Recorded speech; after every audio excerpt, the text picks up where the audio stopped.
Olá, eu sou Carlos Orfan e esse é o canal do Sejus, Coletivo de Estudos Espiritismo e Justiça Social. Nós estamos dando continuidade aos estudos desse livro de Dora Encontre, Deus e Deus. Deus com letra maiúscula e Deus com letra minúscula. Hoje nós vamos tratar do capítulo 3, que é quando Deus tiraniza, o vazio do fanatismo. Para isso, nós contamos com a participação do nosso companheiro lá de Belém do Pará, nosso irmão Patrick Paraense. Tudo bem, Patrick? Tudo ótimo, Carlos. Um abraço a todos os nossos companheiros, né, da comunidade do Sejus. É um prazer estar novamente aqui com vocês. Primeira vez em 2020. Muito bem, verdade. Estamos retomando os estudos depois aí dos festejos de final de ano, início de férias, início do mês, né, de ano com as férias aí, que todos nós tiraram, alguns, né, nem todos, mas tiraram uns dias para descansar. E agora retomamos, então, as atividades no canal do Sejus. Patrick, fica à vontade, então, para discorrer sobre o terceiro capítulo, quando Deus tiraniza. O que você destaca de mais importante nesse capítulo aí?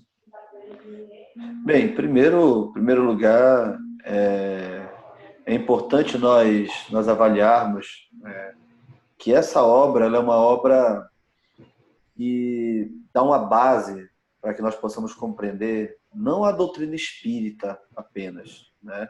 Nós possamos compreender a sociedade a partir da visão da Dora, que é uma pessoa com uma visão sociopolítica, humanista, entendeu? E progressista, que nos ajuda a compreender melhor, né, a fé não só raciocinada, né? É a fé raciocinada e militante, né? Então, é importante frisar isso aqui, porque esse capítulo, eu acredito que a todos nós, militantes do progressismo e ativismo político, espiritual, nós compreendemos a função de Deus, né? Ou dos muitos deuses, né? Que cada sociedade interpreta de uma forma. Nós, espírita, cristãos, temos uma visão, né, de Deus particular. E isso é disputado muito entre os cristãos, né? Qual é essa função? Ontem, inclusive, no estudo que nós estávamos fazendo na casa, nós estávamos estudando a respeito do honrar pai e mãe, né? E a gente falava sobre a questão da construção da sociedade patriarcal, né? E como essa unidade familiar ela é muito mais ampla do que a visão judaico-cristã de família, né? E os conceitos que envolvem isso.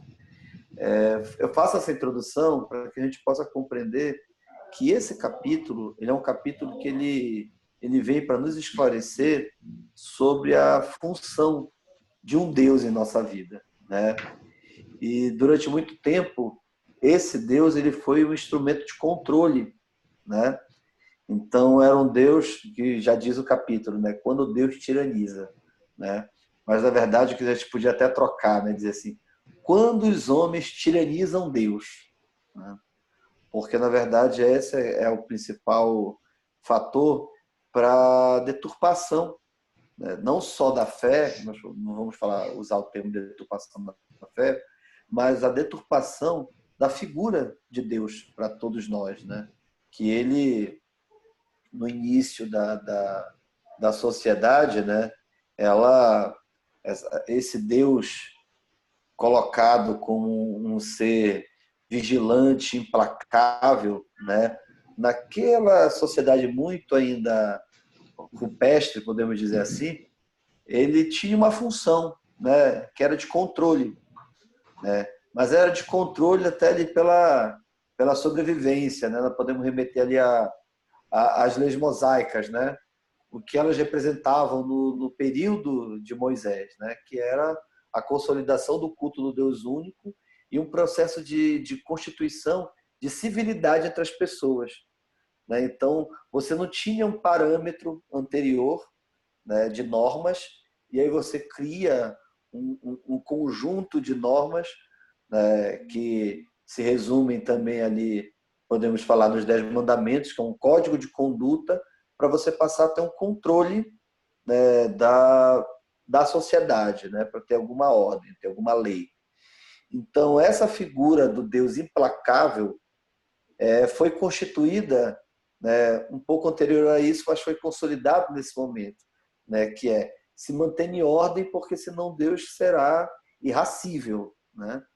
E a lógica do Deus presente o tempo todo é justamente para que as pessoas tivessem aquele conjunto de normas e leis como algo constante no seu cotidiano, né? Então, esse preâmbulo é importante, Carlos, para a gente entender que a cada tempo, com a sua conjuntura e com o seu tempo, né? Então, a compreensão da sociedade naquele momento se fazia necessário algum tipo de controle, né? Só que hoje nós vivemos uma outra realidade, né? Não sei se eu me fiz entender.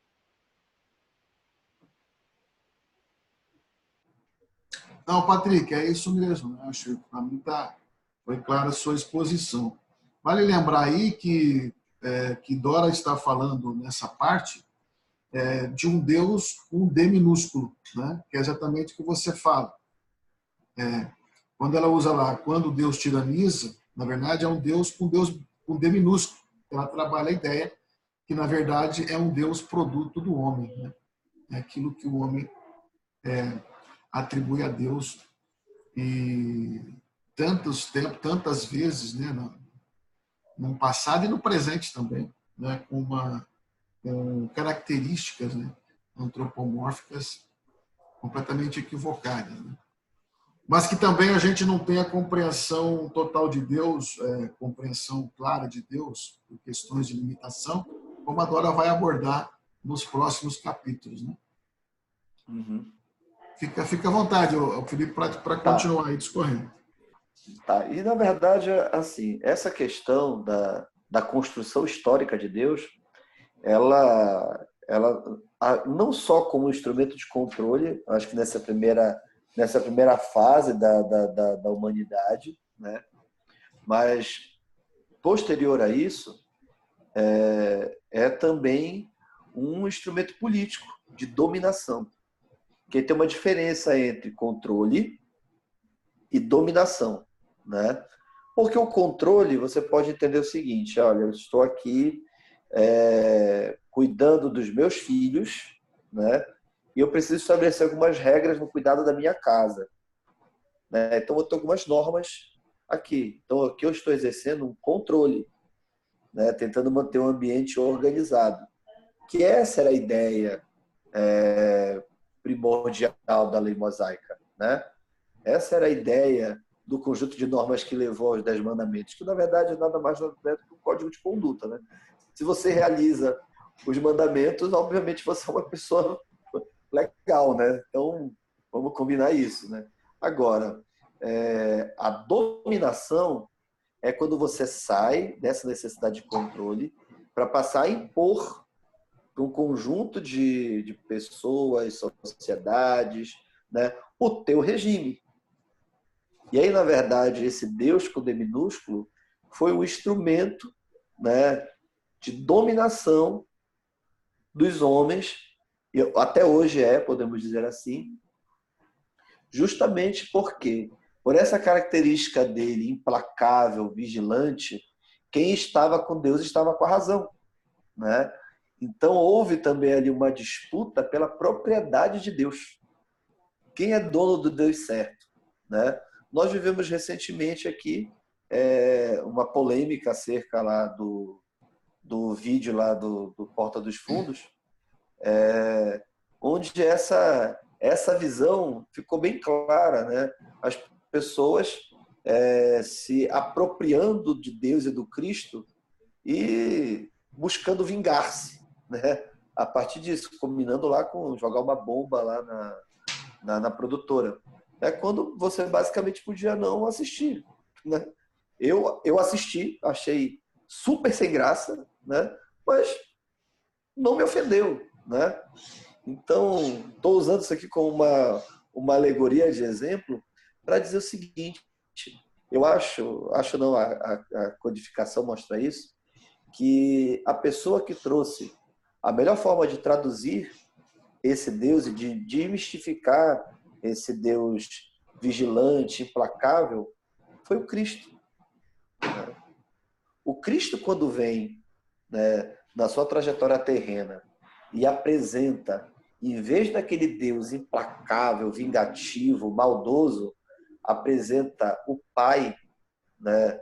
O pai que quer ver o filho evoluir, o pai que quer ver o filho aprender, o pai que compreende o erro do filho, mas acredita no progresso do filho, né? Aquele pai que acolhe, que liberta a partir do amor.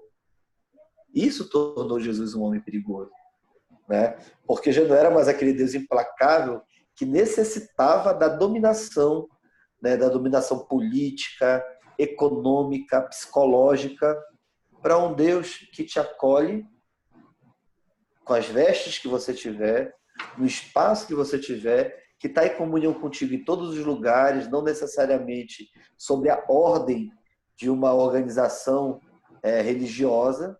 É um Deus que está para você em todos os lugares. Foi isso que Cristo apresentou, né? Então, a melhor tradução do Deus real, quem apresentou a humanidade foi Jesus, né? E que depois, com o avanço do conhecimento, né, da programação espiritual, da constituição do universo, nós entendemos, né, a partir da doutrina espírita, que isso nos foi facilitado, né, a partir do Cristo, né, foi o espírito mais evoluído que passou aqui por esse plano, né, mas que tiveram vários outros exemplos.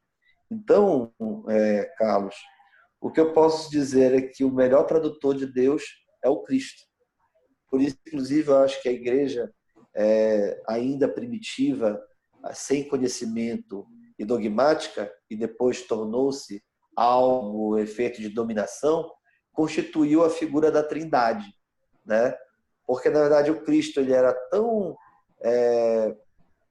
didático da compreensão do Deus, né, que foi importante estrategicamente, politicamente, naquele momento, né, constituir a Trindade para que, a partir da necessidade de levar essa mensagem desse Cristo que compreende Deus, a igreja optasse depois pela dominação, né?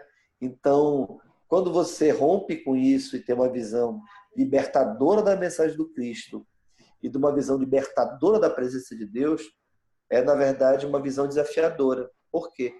Porque ela nos convida ao trabalho, ela nos convida à reforma íntima, ela nos convida a viver em sociedade de forma diferente, né? Então, o combate ao Deus implacável é, na verdade, um chamamento para que nós possamos compreender o Deus como acolhida, né? O Deus como aquele que está ao nosso lado, né? Não está à frente, não está atrás esperando que você caia e nem à frente a ponto que você não possa chegar. Ele está contigo na tua jornada cotidiana, né? Em cada passo que você dá em busca da elevação. Desculpa, me alonguei demais. Não, acho que tá ótimo. Nesse sentido, Patrick, a Dora aborda bem nesse livro essa questão, né? É que ainda hoje, infelizmente, nós estamos vivendo isso nesse momento em nosso país e outros países, que é o uso da religião como instrumento de disputa política, né? E de uma maneira muito perversa, né? Como sempre, aliás, quando se utiliza a religião, é de maneira perversa, que é para perseguir o outro, aquele que é diferente de mim, né? Então, grupos, sobretudo alguns grupos fundamentalistas que estão hoje na direção do nosso país, ou nas direções, né, dos estados também, do próprio governo federal, com esse sentimento, esse entendimento fundamentalista, quer dizer, na lógica de trabalhar que o outro precisa ser exterminado, né? E como se Deus estivesse com ele, com eles e não com os outros. Aí Dora faz esse questionamento. Deus estaria com uma parte das suas criaturas e com a outras não? E que Deus é esse? né? Escolhe alguns e não todos as suas criaturas, né? De uma maneira geral. E aí também faz lembrar muito a questão do lema do Espiritismo, que também é muito forte entre nós, né? Que é fora da caridade não há salvação. Não é fora da igreja não há salvação, nem fora da verdade não há salvação, como é o lema, ou são os lemas de alguns movimentos religiosos, né? Tem algumas denominações que têm o lema fora da igreja não há salvação, ou seja, da igreja dela. Então, é preciso que o Deus está na minha igreja, como você falou, né? E aí, então, o Deus, fora da verdade não há salvação, porque a verdade é a minha verdade e não a do outro. Então, vem o Espiritismo dizer, o Kardec e os Espíritos dizerem, fora da caridade não há salvação. Né? E salvação aí, A claro, caridade, o sentido de caridade a gente precisa também elaborar melhor, né? Não é exatamente esse sentido assistencialista que as pessoas põem, né? na verdade, o que é interessante é que existem muitas verdades, né? E esse é um problema. E poucas perguntas, né? Porque cada um já tem a sua verdade. Então, há muito tempo, a busca de Deus ficou secundarizada à disputa por ele, né? A disputa do título de propriedade, né, de Deus. Então, o que acaba acontecendo em vários lugares do mundo, a gente tem visto no Brasil um fenômeno nos últimos anos muito forte, que é a politização disso, né? Hoje nós temos partidos no Brasil, inclusive organizados em torno de igreja, né? E isso é perigoso. É perigoso, na verdade, porque você trabalha numa lógica não diferente de outras regiões aí do mundo, que você tem o Estado completamente fundido com a religiosidade. E aí você cerceia a liberdade de discordar, a liberdade de credo, você discorda da liberdade de não acreditar, né? E Deus está, inclusive, para quem não acredita nele. Se eu tenho uma visão emancipada da presença dele aqui, ele não pertence a mim. Ele está, inclusive, para quem não acredita, né? E o que acaba acontecendo que a lógica da caridade, né, que é confundido, como tu bem falaste aí, com o assistencialismo, é algo que nós temos que combater, inclusive, na doutrina espírita. Eu acho que como essa disputa por Deus ela está avançando, né, em passos largos na disputa da sociedade, a gente tem que tentar aqui fazer um bom combate para que o espiritismo, para que a doutrina espírita não caia no misticismo, né? Não caia nas visões alegóricas, para que justamente a gente fique trabalhando o Deus místico, né? Para que nós fiquemos trabalhando as questões do plano espiritual e esqueçamos que nós estamos encarnados justamente para a necessidade do trabalho, né? É aquilo que eu sempre digo aos centros espíritas, né? Façamos a sopa, mas nos organizemos para fazer com que as pessoas não precisem mais de sopa, né? Então, a gente tem que ter cuidado com isso. Eu acho que hoje a gente vive uma lógica do espiritismo orelha de livro, né? Você procura ali um resumo de conteúdo, vê um palestrante, entendeu? Aí foca naquele palestrante e a opinião que é individual daquele ser acaba se tornando para ti uma opinião doutrinária. Então, tem que ter discernimento para conseguir separar essa situação, para que justamente nós possamos ter condições de implementar a visão que Kardec nos convidava, que era essa visão da evolução através da educação após a nossa autoeducação. Então, se eu não consigo compreender um Deus que me liberta e me convida a libertar os demais, né, mas estando organizado em conjunto, estando em solidariedade, compreendendo a dor do outro, a gente não vai conseguir apresentar uma religião que emancipa, uma religiosidade que emancipa. Esse fenômeno político que a gente está vivendo ele tem diretamente relação com a pobreza, tem diretamente relação com a construção da pobreza e tendo a religião como instrumento de dominação, né, político, social, econômica. Porque se você pensa, Carlos, assim, como é que uma pessoa que está completamente vilipendiada pela ausência do Estado, né, não tem mais nenhum tipo de amparo, e ela busca de forma justa, numa denominação religiosa, um conforto.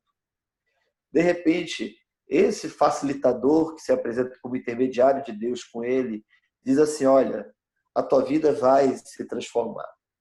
Mas para se transformar, você tem que seguir aqui as normas que eu estabeleço, porque se a tua vida está desse jeito, é porque você não tem Deus no coração, é porque você não colabora conosco, né? Ou então você determina comportamentos porque Deus está vendo e vai te castigar. Quando é diferente, Deus está nos acompanhando e vai nos orientar, né? Então, assim, eu acho que estou até estourando o tempo aqui da apresentação, mas é porque eu acredito que esse capítulo da Dora, ele é um convite para nós que estamos aqui nesse Sejus, para os espíritas à esquerda, para todos aqueles que exercem a espiritualidade de uma forma emancipada, né, e têm a necessidade de se organizar. Eu acho que nele está contida a mensagem que nós devemos passar.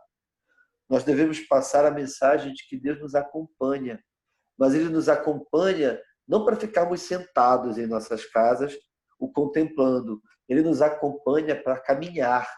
Ele nos acompanha na jornada, para que justamente nós possamos convidar outros, né, a ver Deus de uma forma não anedótica, não medrosa, mas olhar Deus como aquele pai que está nos educando no dia a dia, mas que nos chama ao trabalho, né? E aí que está a caridade, aí que está a organização de viver em sociedade de forma solidária, de forma fraterna, para que a gente possa chamar o nosso companheiro, o nosso irmão, a viver a vida de uma outra forma, a ver a vida de uma outra forma.